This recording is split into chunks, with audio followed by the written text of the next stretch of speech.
Hello दोस्तों, आज हम फूलों वाले सीड लगाना सीखेंगे।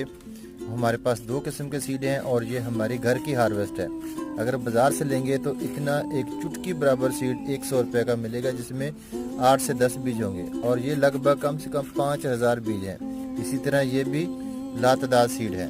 तो हम दो गमलों में लगाएंगे। ये बात याद रखें, जब भी आपने सीड ग्रो करने हैं फूलों वाले तो भालो मट्टी का इस्तेमाल करना है और इस तरह लेवल करना मत भूलें। अगर आपने मट्टी लेवल नहीं की तो पानी ज़्यादा और कम होने के चांस है।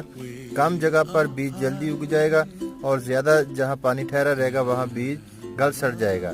तो विंटर सीजन में सबसे बड़ी एहतियात सीड लगाने की यह है कि मट्टी को इस तरह लेवल कर लें। देखें कितनी सीड की तादाद है। अब इसमें से देखते हैं कितने सीड ग्रो करते हैं। इतने सीड हमें कम से कम 1 से 2 हज़ार के अगर हम सीड खरीदेंगे तो फिर तब जाकर हमें इतने सीड आएंगे।